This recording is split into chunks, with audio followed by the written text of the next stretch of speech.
I have quite profound background in science because I was passionate about nature since I was a child. So I became a scientist. And after 15 years, very successful work, I quit science and I decided to start my own company. Then I had I lost my dad. It was very devastating. Then we Oof. had another very hard, life changing circumstance in the family. Then I went through my personal trauma and I moved to live to the US all by my own. It was very challenging. And because I went through many odds despite the odds, that's why the topic for the book is Master the Art of Despite. I decided that nature gave me strong temper, and there are so many people who might go through similar challenges and they would give up. And we are here to support people because when you go through the hardship, you always think that it's only for you. Right. You are the only one. But once you hear the stories of others, you feel that, okay, the person went through some stuff, hard stuff, and here they are, they help as you do. And it's not very easy to be alone, and it's not very easy to quit something which was very safe because I had profound path in science and I had that safety net. And I decided to quit and start my own company. I failed dramatically. Hello, my name is John Brink, and we are podcasting on the Brink from downtown Prince George, British Columbia, Canada. And for all those people that are watching us from around the world, they say, yeah, we know where Canada is, and we have heard about British Columbia and the big city there, Vancouver. We are about 500 miles north, or 800 kilometers for our friends in Europe, north of Vancouver. And so to a city called Prince George. Prince George is about 80, 90,000 people, about 120,000 in the area. It is a beautiful city. Within 50 miles, we have 100 lakes, lots of wildlife, black bears, grizzly bears, caribou, deer, you name it, we have it, living in harmony with nature. And it's a beautiful place. Today, a very, very special guest is that it's our podcast number 302, Dr. Axa Yox. I hope I said that right. And Dr. Axa, can I call you Axa? Yes, let's go with the first name. That's easier. So, Live in paradise. When you were describing, I was like, can I come over? I usually say to people, don't tell too many people because everybody wants to go here then. You know, but no, All the deers will run. yeah, it's a beautiful. So, where are you located, Axa? I'm in Miami, Florida. Oh my good, is it hot? It's very hot. It's over 100. Oh Yes. my goodness, Yeah, we're in paradise. yeah. So on the other hand, you know, you get the temperatures like that. People get used to it, and they obviously have lots of provisions for it in terms of air conditioning and all of those kind of things. But to walk outside in particular, when you get over 100 degrees, it's a bit of a challenge for us. We're just not used to that. That's true, but we have all the conditions. Yes, the AC, and also you have the working fan. So wherever you enter the store, the first line is the mobile fans that you can just have them all the time because Right. it's really hot outside. It's very hot. Right. So now the other thing that I see behind you is Master the Art, and I can't say quite see. Yes, Uh, it's Master the Art of Despite is my book, which is on Amazon. If yeah, and so some you are a author, and And then there is another book that is next to it, I believe. It's the same one. I see two copies of it. So uh, being an author is not easy. At least I'm an author. I'm working on my fifth book. And the first one that I did is against all odds. And it took me 80 years to live it, 20 years to think about it, start, stop, and everybody said, you have to write a book about it because you had such an interesting life, write a book. So start, stop, and then about 5, 6 years ago, I knew if I didn't do it now, it would never happen. And so I did. So 80 years to live it, 20 years to think about it, 2 years to write it. Very popular, actually.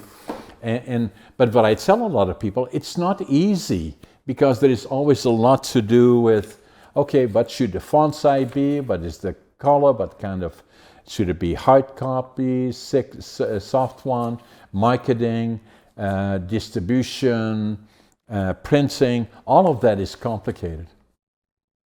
I love your book, Living Young, Dying Old, because that's the calling that people have to go for. I mean, We, yes, because we keep forgetting that it's not about the age. Being young, it's something that comes from inside.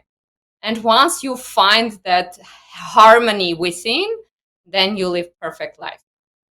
and it's the quality of life that is the most important one, not necessarily the number. And so I'm going to be 84 November the 1st, 84 years young, I call it. So then, whenever you flip the numbers, it would be 48. Welcome to see, that's the best age. When it's before 5, then you can flip the numbers and you are still living full. I appreciate that. So I looked at your bio, and Dr. Axa, a powerhouse of resilience and inspiration, who has completely transformed her life and is now on a mission to empower others. Tell us I about Tell us about your past and then to the present, and then obviously your mission to empower others. In a way, I feel that as well, in a way, but I'd like to hear your story about it.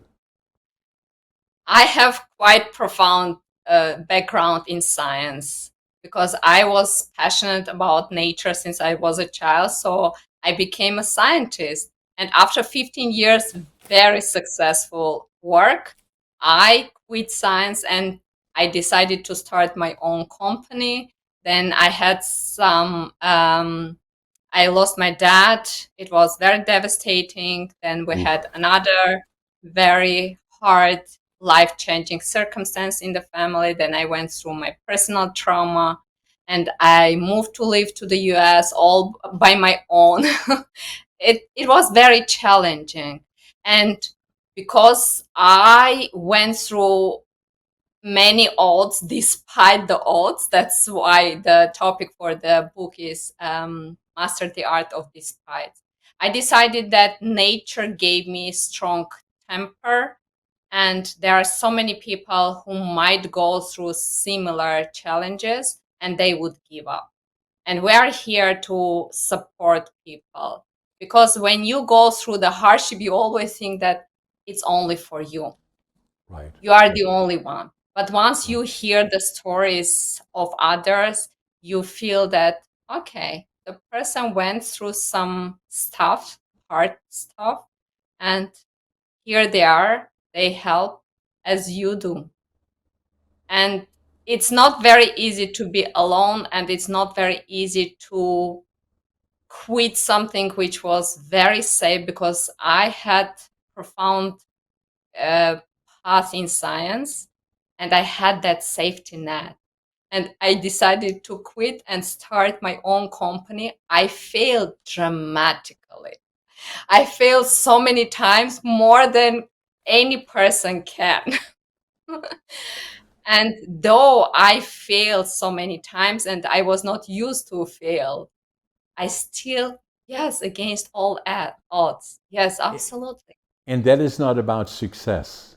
That's No. about falling down, standing up, falling down, standing up, never give up. And what everybody else would say is, John, forget about it. You know, no, I'm going to stay the course, and I'm still doing that today.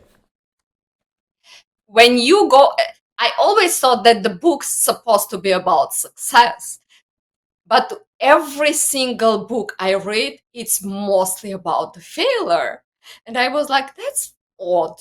It's really like mostly people brag about their success. It's so easy to share.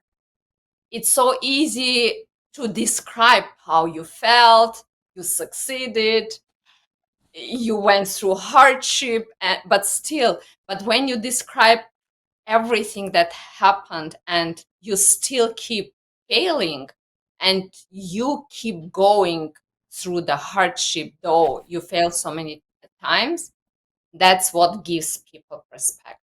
Because Yeah. So once you are, the key yeah, there, Axa, is that same as you, I feel I have an obligation to share with others, not so much the success, but the challenges, to stay the course, how to get back on your feet and not giving up and learning from it. And then it becomes a way of life that you know there are challenges. I've seen it all, I've done it all, but then at some point it becomes and feeling that obligation to share it with others so that they may learn from that. And that's what I feel a lot of times now, the appreciation of saying, I'm glad you shared that with everybody, either in my books or in podcasting. yes, because we hear about you have to find your why. And I kept asking myself, why you have to find your why? It's obvious. Like, you know your why. But the moment that I found my why, it took me 8 years to find my why, which was it was just before me. I couldn't see that because we are so conditioned that why supposed to be so big? Why you always keep thinking that, oh, why? You have to find it. What is my why? It was just before me. I couldn't see because we keep reminding ourselves and complicating, obviously. We are so conditioned that life's supposed to be hard. Life's supposed to be something that like a puzzle you have to assemble, you have to solve it. Yeah, But once you start to move your path, everything assembles itself. The exactly. path just start to appear. That's why successful people always tell, just start walking. Just just do the first step. Once I did Exactly. that first step, the next step, well, I could already see where to start. Because before I was just stumbling. I was procrastinating. I didn't want to do anything because I came from the scientific background and now I landed in the real life, failing all the time. I didn't want to move. I didn't want to do anything. I was like, where is my safety net? Where is my science? Yeah. But once you start to move, that's against all the odds. That's so brilliant. Now, Aksa, where were you born? I was born in Armenia. And where? Armenia? Hmm. So Yes. where is that? It's so where Europe ends and then Yes. Turkey and then Armenia. So below we have Iran, Iraq. So that's kind of in between the Middle East and Europe. And how big is Armenia? It's not a very big country, right? Is it? No, it's not very big. No. The population is only 3 million, I believe, if Yes. not below at the moment. And Yeah. then you We were got part of the USSR. sorry. We were part of the USSR. Yeah, that's that. And then is it still independent now, or is it still part of the USSR? No, USSR collapsed back in 1993, so Okay, that's when we became under independent. Gorbachev. Yeah, Gorbachev. Yeah, Yes. and then it became independent, and it remained that way. Yes. Yeah, Yeah, they are trying their best. They have many challenges as every single post-Soviet Union country, because before yeah, it was huge country and countries, daughter countries, they were supporting each other.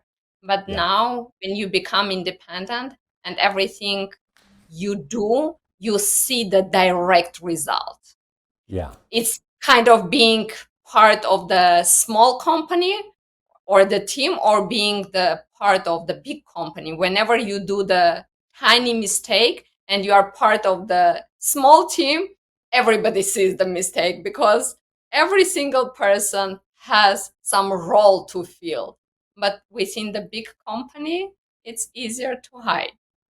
Now, obviously, you know that I was born in Holland in 1940, and you know in, I have a brother and a sister that were 1 year, 2 years older than me, and so my parents married in 1938, and they were in love, and as a young couple had a house they rented, and they quickly had a son, and they were in paradise, they were in love, and my dad worked, and then Hitler and the German army invaded Holland and the rest of Europe, and we would be in war for 5 years. That was devastating and killed 50 million people during the Second World War. My dad then was drafted in April of 1940 into the Dutch army, and the last time they heard from him was he was in Rotterdam just before it was bombed by the Germans, and it killed thousands of people. So they would not know for 5 years. My mom, pregnant with me then, would not know for 5 years if he lived or had died. And so things were very difficult for her because she had two little kids and then me. I came in November of 1940, and I still remember from the time I was 3 years old that the Allied forces were bombing Germany, and we lived in northeastern part of Holland. And I still remember hundreds of planes in the air that were bombing the German infrastructure, that were building equipment for the war years. And my mom would take us outside at night, and in the distance we see cities burning. The reason that she I took us believe it was outside very is not so much that it was so nice to see, but she felt safer outside than inside. And yeah. then, so it was a difficult time. I believe that's horrible. When you go through the war, it's not funny thing to remember. But you are going through many odds since you were born. Yes, I That know.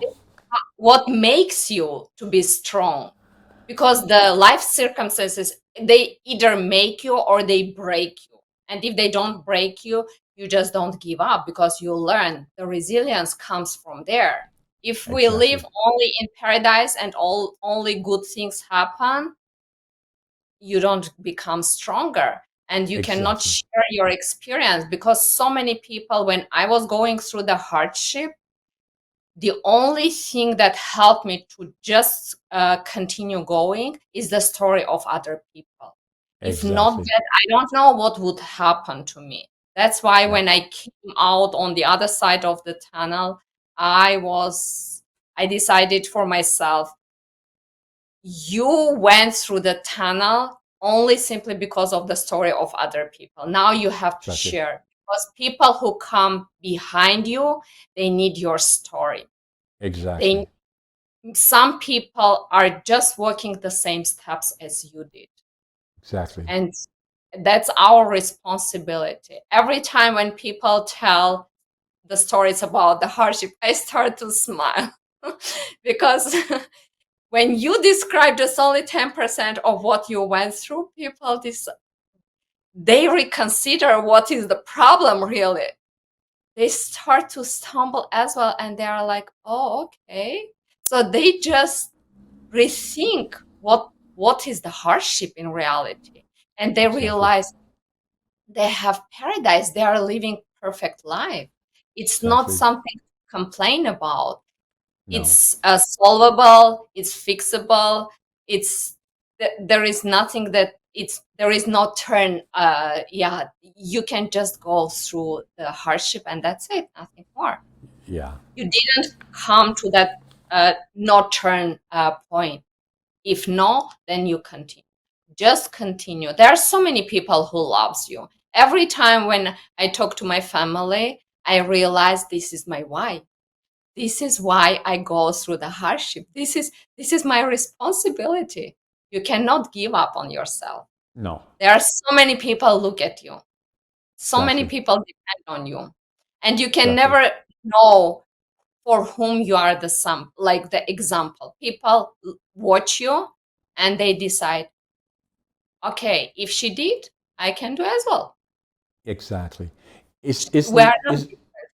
Isn't it amazing, though, Axa, that I look in particular? What I used to do is I'm an in-demand speaker, and I used to do a lot of presentations, and I liked it, and I was good at it, and especially to young people. Now less so, because I do a lot of podcasting, and podcasting has become the new media where we are podcasting around the world. Like in this case, I'm sitting here in central British Columbia, 500 miles north of Vancouver, 800 kilometers, and I'm talking to Dr. Axa in Miami, Florida, and it feels to me like you sitting with me on a couch right next to me. And that is the beauty of podcasting, and it's only at its infancy. It is the new media that brings people and ideas together much more so than the old media, being newspapers, radios, television. This is much more direct, where you can share each other's lives and share with others. And that then, by sharing it, is and expressing your experience, my experience, it is an inspiration to many people. And I, again, watching podcasting, which we are doing here, we already know that they will see it around the world, and that tens of thousands of people are watching it. It is amazing, and I love it, and especially for the purposes of sharing, my history, your history, which was a challenge to, obviously, and it made me stronger and gave me the ability to do what I'm doing. And I'm very, very active as you are, and I love it. And it is all of the past that I can then share with others, and I feel I have an obligation to do that, and I love it. Because the nature didn't create us all the same. No. Some, yes. So if the nature gave us the strength and the challenges, then it's kind of our mission as well to share with the growing generation, because the growing generation, they think that life's supposed to be all about celebration, all about the only the wins, and they are not prepared for the failure. And that's No. very hard to see, because um, when you are not prepared for the hardship, you life can break you so much easier. Yeah. And That. when You just, because we grow up, especially with the internet, they have the access for everything. They just search on Google and they go with, like, the access is just a tap on it and that's it. And they think that life is supposed to be that way. Yeah. They just decide that they want something, they go on Amazon or they go for some social media and they check for it. But life is not it. Once you start to work, once you start to have the first interaction with people, the second interaction, then you learn what the life is about. The same is for me. When I was in science, I didn't I didn't know what the real life is about. So you are completely in your laboratory, you work with the experiments, and once I landed in real life, I was like, oh, okay. I was not prepared for the life. And No. life hit me very hard because life hits everyone. And this is what you start to analyze and realize, oh, that's the life. So I was very protected in science. And now I didn't have that protection. And while I was going and I needed the motivation, it's obvious because it's whenever you go through the hardship, there is a need for the motivation and inspiration. So I Exactly. was watching the videos, and every single time when you hear that you have to be prepared to be uncomfortable, to be comfortable, to be uncomfortable. I didn't want to be uncomfortable. Only that idea made me procrastinate. I was full of anxiety and I was not ready for that. But step by step you learn, and actually in the book I describe the innovative technique which helps people who work 8 hours a day, who are stuck with the full job, how to find this lasting motivation to start a side hustle. If they dream about having their own business, so how to stop the procrastination and to move forward. It's mostly to flip your mindset, which helped me to transform my life, and to not to be it's not about to be comfortable to be uncomfortable, versus is to be uncomfortable to be comfortable, because we Right. are so conditioned that it's comfort zone, it's better if you stay there, it's safer, and then you are more protected, that we waste our entire life and we just go for the status games, and we fill our life with the fake variety or whatever activities we do. The social media is huge, instead of just walking out and checking who needs our help. If you do one really good thing per day, one single, do you know how world will change? Just Exactly. simply one good thing per day Exactly. per person. That's my mantra since 20 years. If I Right. don't do something good for somebody, I will just walk out and try to see who needs my help. Yeah. Whether it's only the animal on the sidewalk. When there is rain, people don't like to walk with me because I remove all the worms. Yeah. And people are surprised why you do that. Because the worm needs my help. Exactly. It's the nature. It was not created to live with us who are stronger. Respecting all life, right, of all descriptions. I feel the Yes. same, so We now are not, Axa. yes, we are not better, we are not worse. We No, are the same. exactly. We are all part of this planet. Now, Axa, you were born in Armenia, and so did you get your schooling there as well? Or so what I'm trying to find out is, so you were in Armenia, there were challenges there. At, where did you get your education, get a degree in science? and became a doctor. And then from there on in, you ended up somehow in Miami, Florida. Yes, I graduated the university in Armenia. I did my master's in physiology. That's why the book describes quite what's happening inside from the physiology perspectives. I did the special study and the master's in the international university in Europe. And then I worked in the research centers and the universities in Europe for many years. Then In the different countries of Europe?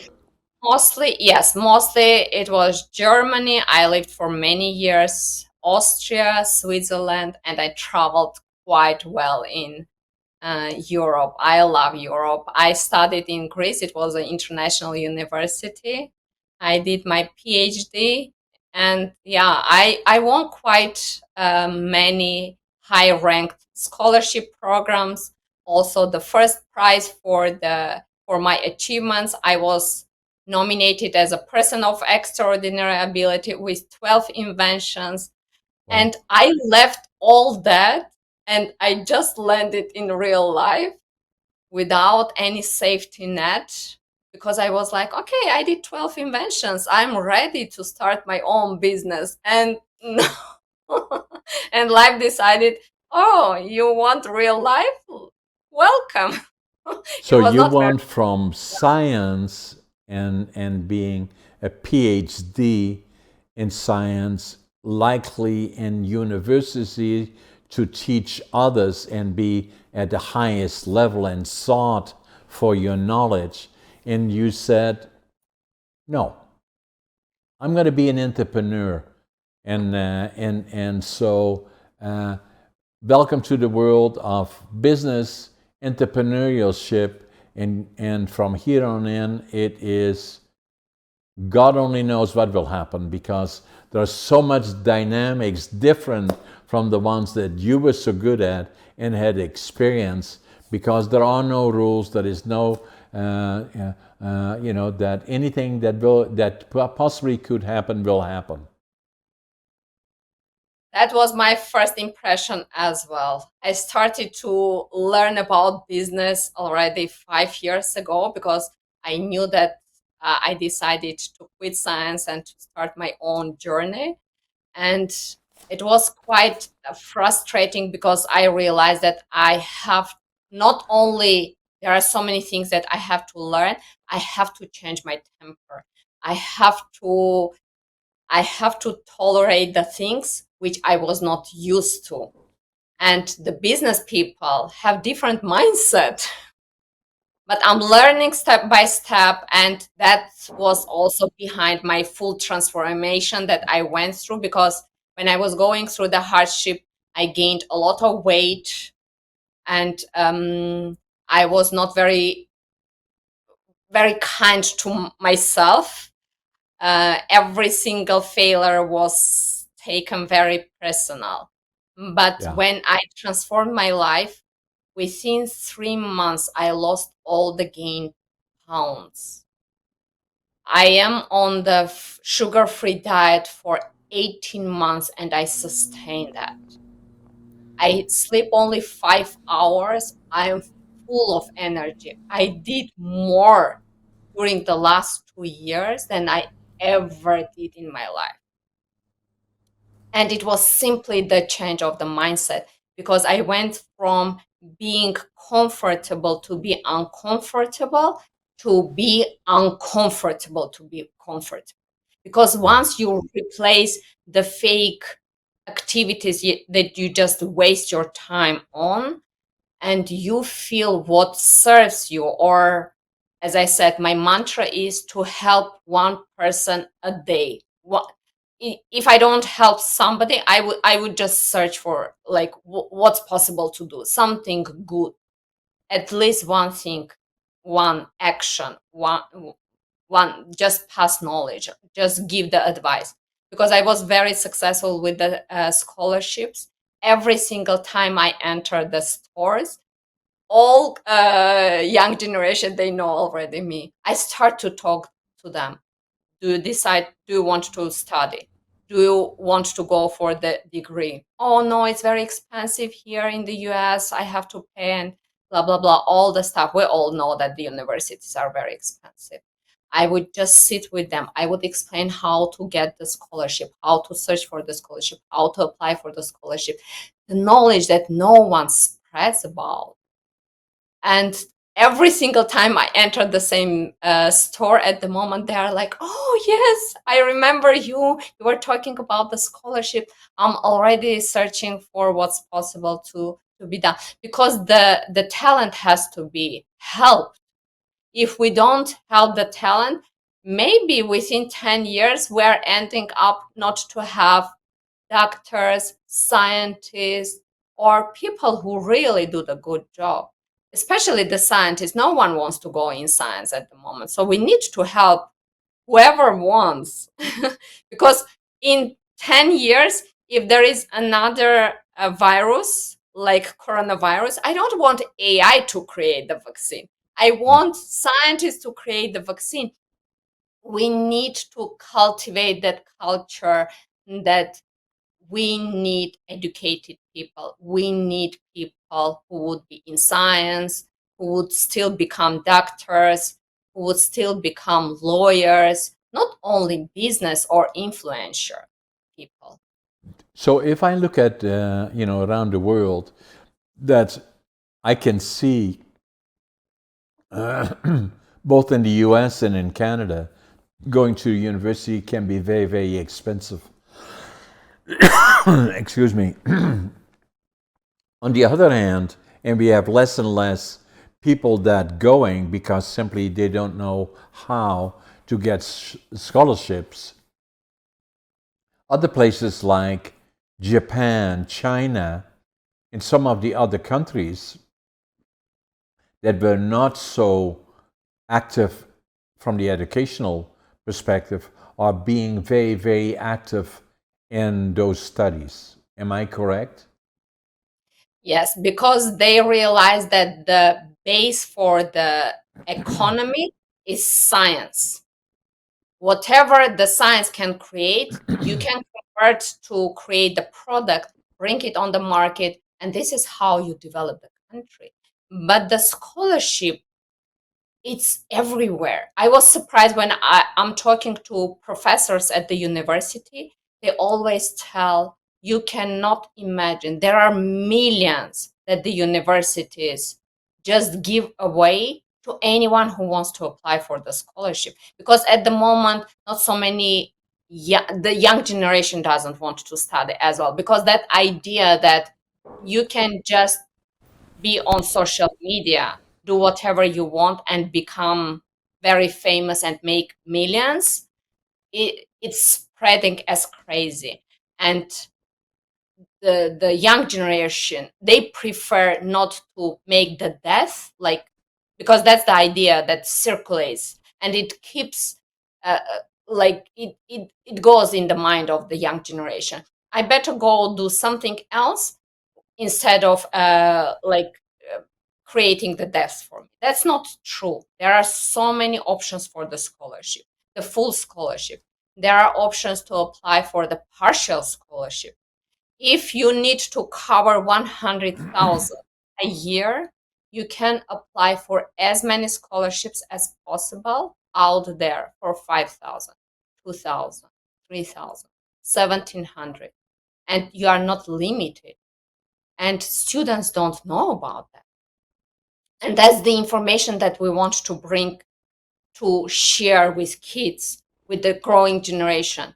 Last time I was talking to the guy, he works in pharmacy, and he wants to become the computer, the programmer, the software engineer.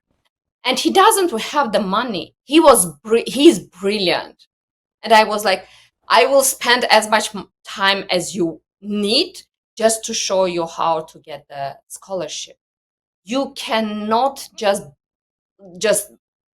go with whatever comes as a job. No, that's not fair. You have the talent. You have to invest in yourself time wise and check for the scholarships. Now, every time when he sees me, he already started to check this for the scholarships.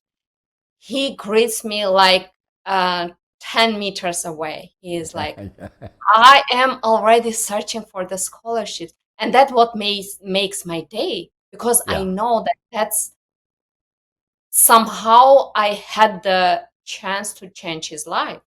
yeah, There is nothing better to do. Why no, not? Because the universities give away so much money. They have the money they give away. Just go and apply. And i- and students that they don't know, they just graduate the before even becoming after the college, they don't know that it exists. So if I don't spread the word, if somebody who succeeded with the scholarship, they don't spread the word, how the growing generation will know? They will just go through, yeah, another year working at the pharmacy, working at the store, or doing something which doesn't relate to their dream. It was a dream for the guy. He yeah, dreamed to become a software engineer. So if I make his dream to come true, did I win my part in the haven?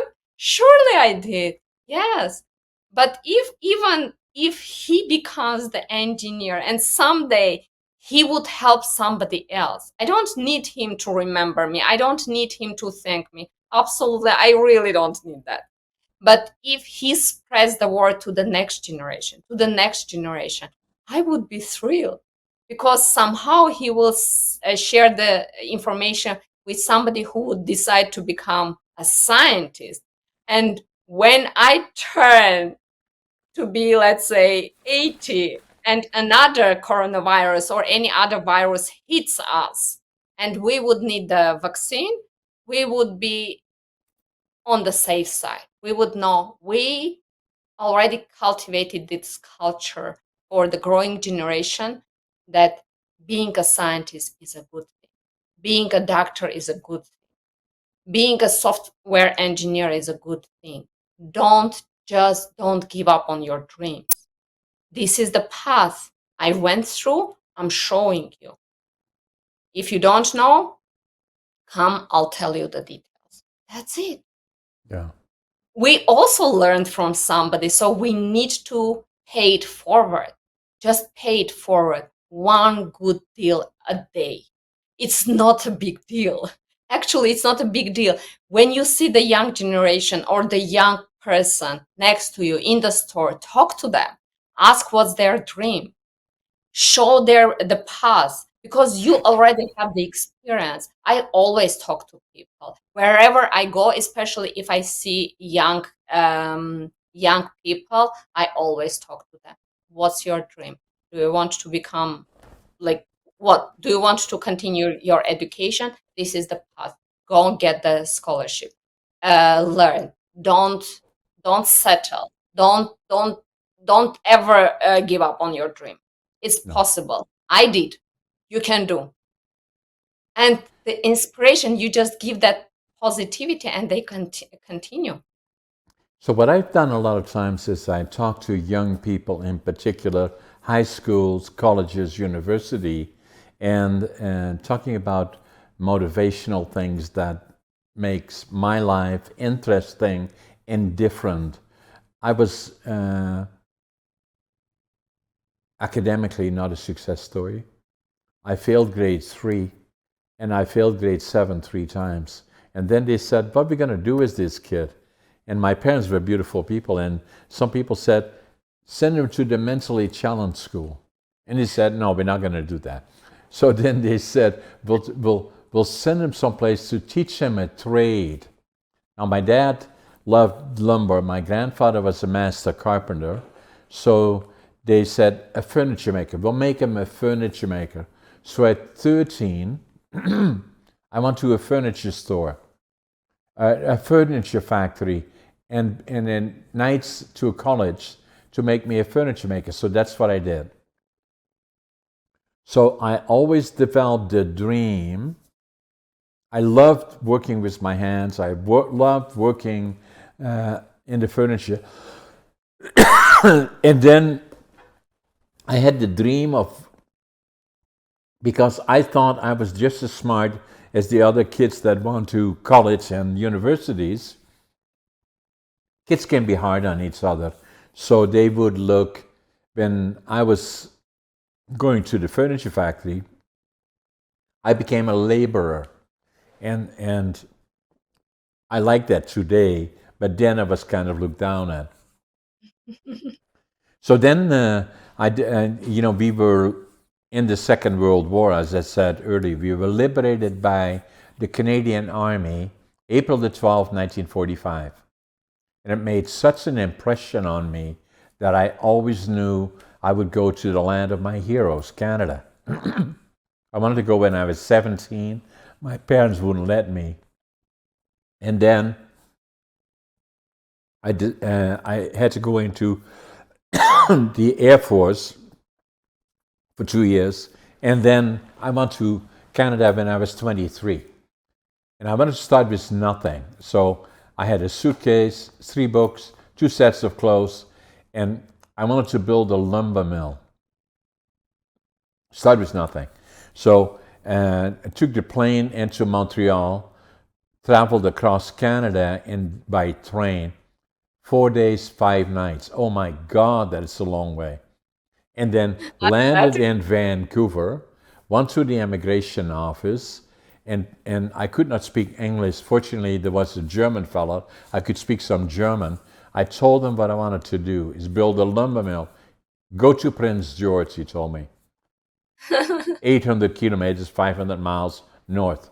I did that, and I'm still in Prince George today, 60 years later. I can see where the bus stopped, all the way from my apartment at the 4th floor. I came off the bus with my suitcase and the 3 books, 2 sets of clothes, and I had my money, and I counted every penny of it. I had $25.47. But I had a dream to build a mill, a lumber mill. So I started from the bottom, a cleanup man, and then gradually, very quickly, 1.5 years, I was a superintendent of one of the bigger mills. And in the 10th year, I started a company, the Brink group of companies. We have 10 companies, and it's not about hurrah, hurrah, John. That's not what I'm talking about. But going through all the ups and downs along the way. And hence my book, this one here. And, and then today, obviously, a couple of things happened to me that also changed my life is that I walked into a store here in Prince George, a bookstore, and I picked up a book, Driven to Distraction. This is the actual book that I picked up, and it is about, I had no idea what it meant. It's about ADHD. And I said, oh my God, that's me. And so I wrote in it this book in Dutch. Now I finally know who I am. January 1997. Wow, that's long. That is, a long time ago. And so it took me then 5 years, and I already then was 57. And then it took me 5 years before I would go to my doc, who was a personal friend. And I went into his office, and he said, hey, John, why are you here? I said, I think I got ADHD. And we checked out, yeah, I do. So for 50 years, from the time I was 13 and failed grade 7 3 times, and everybody said, he's dumb, he's stupid, he should send him to mentally challenged school. But from there on in, I started working, I had the dream, and then I started educating myself, and I had this amazing interest in a lot of areas. I always was a good writer, and I was good with numbers. And so when I came here, and as you already indicated, is because of the past, being during the Second World War, seeing far too much that we should not have seen. The winter of 1944-45 were very, very difficult. the Germans had cut off all the food supply to Holland, and we would go, my brother, my sister, and myself, every morning with gunny sacks into the railroad yards and pick up anything edible and burnable. And then That, when we were liberated, we saw far too much. Even still today, I still have PTSD relating to the war years. Got counseling for the fear of losing the only parent that we had during the war years. My mother got counseling for the inner child, and took me then a long time until I had confidence in who I was and why. I was successful in building businesses, and everybody said, "Oh, you're so successful." I didn't feel that way. I felt I was a happy-go-lucky guy, and as it says on here, I had, starting with 25, 47, attitude. I always avoid negative. I don't want to mm-hmm. listen to it. I don't. If no matter how tough today is, I know tomorrow is going to be better. Passion, whatever I do, I give it 125%. Work ethic, I work harder than anybody. Even now, at nearly 84, I usually get up at 5:30 in the morning. I always make my bed, and I always think I'm late.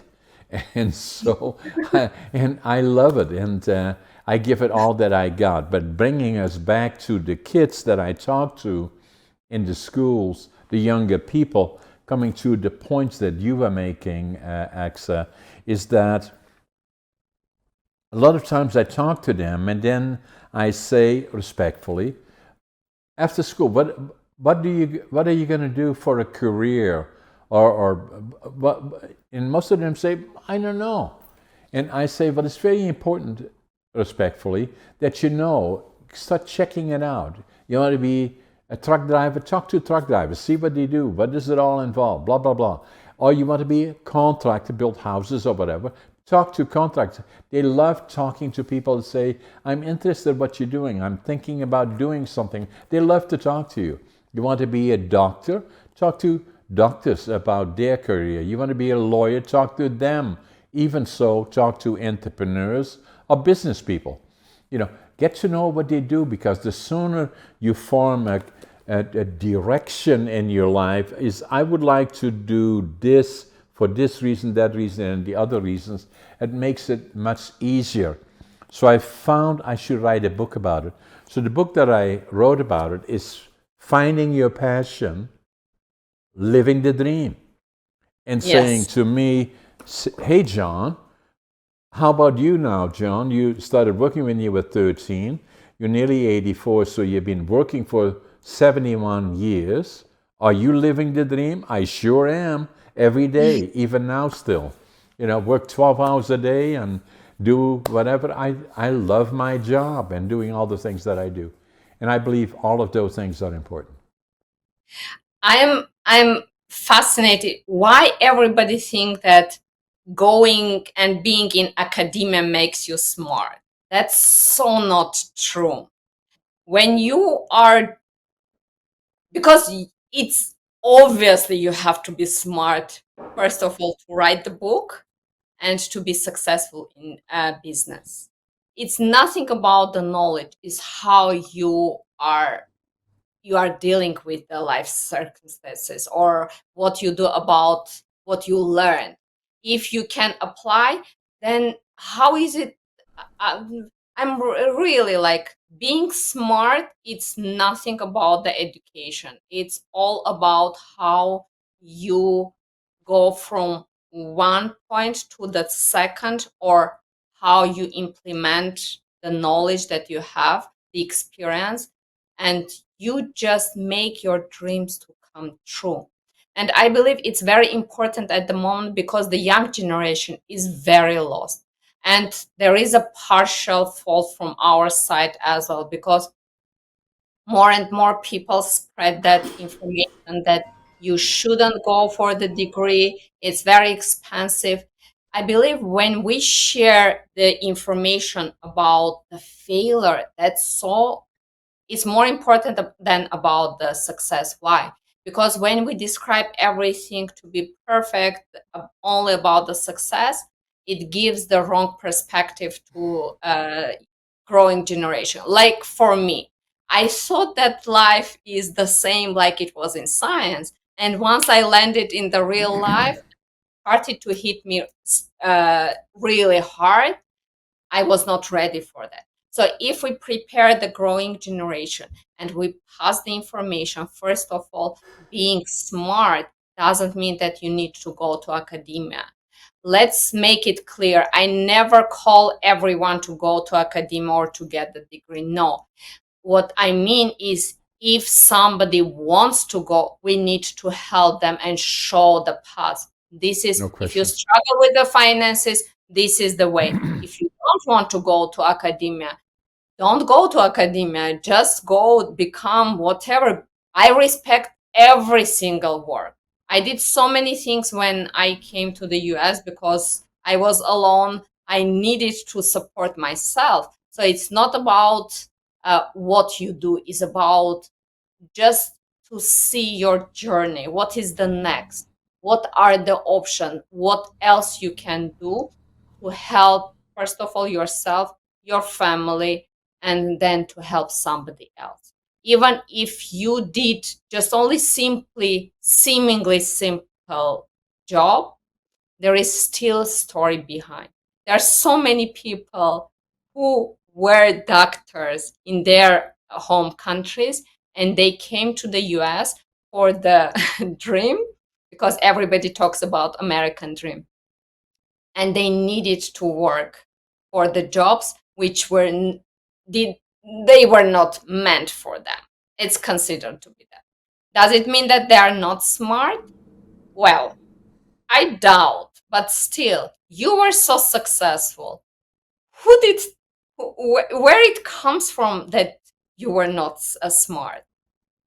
You are smarter than so many people with maybe even PhD degree, like myself. Every single time when I hear somebody tells, we don't care about your PhD degree, show the results. It's in the very beginning, it was very insulting, but now I know what they mean. And I appreciate every single person who rejected me. But you have to come to that because they made me stronger.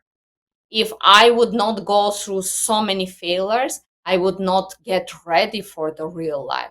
And real life, it's nothing about the fairy tale. Nothing. You have to forget about that. Real life business, it's so much harder than you can ever imagine. That's why I think I thank every person who rejected. I even write them the letter. Seriously, I would send them the message like, thank you for rejecting. Because of your rejection, this is where I am at the moment. This is what I learned from when you were not, let's say you were not very nice to me. This is what I did. This is what I hid. This is how I succeeded. Because we succeed despite. We succeed. You just overcome the odds. If no, then you just don't grow. That's it. Nothing more. So my message, actually, is so important, and that's why I do a lot of podcasting, is to share with others. Is saying, I have been there. I did that all. But did I learn? It took me a long time before I found out I'm ADHD, so it makes me different. I call it now a superpower, actually. I couldn't have done what I did if I didn't have ADHD, so I like it. But the most important part to me is be at peace with who you are. So many people are critical of themselves, and this is not right, and that's not right, and this, there is only one of you on this earth, only one. And be at peace with who you are, and then from there on in, the world is open to anyone. There is no reason if I can, with me, I failed in all the areas, studying at the war, not having anything to eat, PTSD, inner child, being a failure, being looked at as a failure in the schooling system, and then starting with nothing, having nothing to eat here, sleeping outside, and then building that into, and it's not about how successful John is, but quite successful companies. But it's not about that. It's about sharing with others that it can be done and having that obligation. And I love that. And then I love Canada or the North America. And then I fly around here, which I do a lot commercially. I'm also a pilot, but if I fly commercially, I always sit by the window because I say it's paradise, paradise. And then I look around the world, look to the areas that you grew up in, Armenia, to the Ukraine, to the Middle East, and all those people there, and then we are here. It is paradise. And a lot of times that people think if there is a war, after the war is over, everything goes back to normal. No, it doesn't. It can sometimes go on for generations before anything what you consider normal, not you, but in a general sense, normal, it takes sometimes generations. We are so lucky. But on the other hand, as you do, I appreciate the difficult time that I had along the way, and the more I fell, the more I stood up again, the more the challenges, the more it made me ready for success. When success approached me, I recognized it, and I was good at it. And I'm still good at it today because of the foundation that I have is basically everyday attitude, passion, Yes. work ethic, that follows this success. Yes. And it's about the legacy that we leave behind Exactly. us. If there are Exactly. people who, because either people remember you and they feel bad, or people remember you and they smile. And if you are the person who can put the smile on the face of people, you live perfect life. That's all life is about. If And somebody can remember you, yeah. that's important for both of us. You do that and I do that. And podcasting and speaking to the rest of the world, as I said earlier, our podcast, this one, you in Miami, me in Central British Columbia, becoming friends and sharing our lives with tens of thousands of people watching us from around the world, I know will be an inspiration for a lot of them. And then knowing that, then we have accomplished what we want to accomplish and we'll keep doing this. And I love it. And then I want to hasten also. Have you got a website, Axa? I'm very active on LinkedIn, and I run the newsletter. So if somebody wants to subscribe, yeah, they are more than welcome. I share a lot of information, what I learned through my path and from the failures, especially working with many companies during the last years since I quit science. And that's, yes, absolutely. It's something that people can benefit from, Is there because a every website or a contact point? no, it's more group type where people can join in. I don't Okay. have the website yet. Okay. So for all those people that are watching us, and especially with Dr. Axa, who's such an amazing story, such an amazing background, and still as he goes forward, subscribe to us, share this website with others, like it, and comment on it because it encourages her and me to do precisely what we both do, is sharing with others this amazing land and the opportunities, and then to be at peace with who you are, and then from there on in, make other people smile about the challenges along the way and know that it made us stronger along the way and successful.